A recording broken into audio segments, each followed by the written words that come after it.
So what's up mga boss, yun, gagawa tayo ng ID lace. Itong ginamit ko mga boss is A4 size. Wala pa kasi tayong mahabang sublimation paper. So magdudugtong method muna tayo mga boss. Ganito yung tsura niya mga boss, ayan. Ito papel lang to mga boss, para matansya ko yung mga boss, yung dugtong niya. So dugtong natin mga boss, let's go. Yun, ganito pala mga boss yung itsura niya nung dudugtong ko siya, ayan. Hindi ko sure mga boss kung magkaroon siya ng white, ayan. Ayan yung dugtong niya, ayan. So ito din yung ating lanyard. Nag-add lang tayo ng 3 inch kasi pag pinipress natin to baka lumate pa siya, ayan. So ang natin mga boss is 220 ang temperature niya, tsaka 35 seconds yung kanyang time. Pre-press muna natin siya mga boss.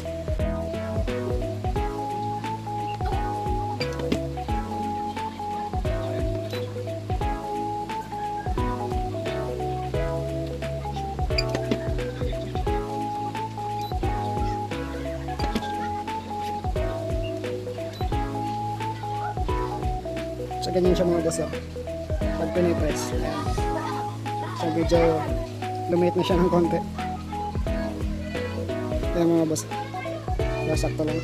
So idikit na natin siya mga boss. So mga boss, nilagyan na natin siya ng masking tape lang, ginamit ko muna mga boss kasi isang peraso lang to. Kumbaga subukan lang natin mga boss, ayan. So press na natin siya mga boss. So maglalagay tayo dito mga boss ng papel para hindi humawa dito sa ating pad yung sublimation niya, ayan. Subukan na natin mga boss, let's go.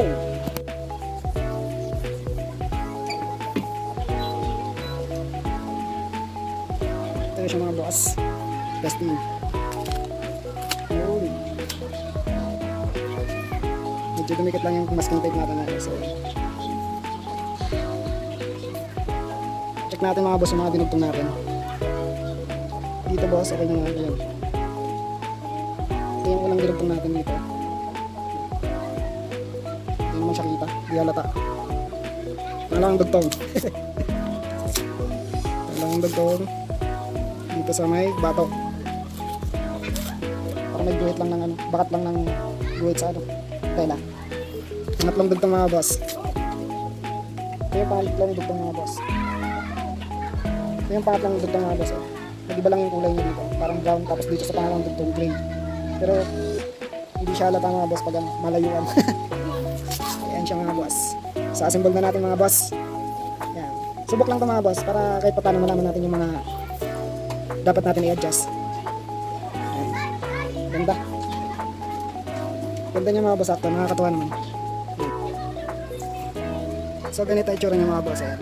Medyo papaling lang natin mga ganyan mga boss yung side niya para pag sinod siya hindi siya matatakpan. Ayan, ganyan mga boss. Tapos gagamit tayo mga boss ng soldering iron pambutas natin. Yun mga boss, inokyo pa ko na yung isang kasi meron pa siya dito.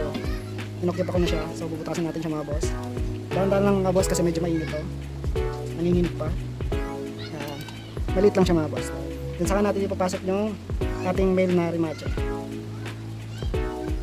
Ayan. Tapos pag napasok na natin, saka naman natin ilalagay yung ating female. Ayan. Tapos saka naman natin siya mga boss iipitin ng clips. Mas maganda sana mga boss kung meron kayong nilalagay dito na tela para hindi siya magbarataw kasi mga boss lang to, isa lang to.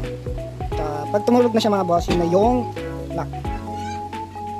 Yun. So ganyan siya. Ito magiging na mga boss. Babakat yung ngipin ng flies. Ayan. Ganyan siya mga boss. Saka naman natin mga boss, isusunod itong isang para sa hook. Ayan mga boss. Dito siya sa taas. Ayan. Ganyan siya mga boss. Ayan. Tapos ayan yung logo natin. Saka naman natin ipapasok yung ating hook. Ayan.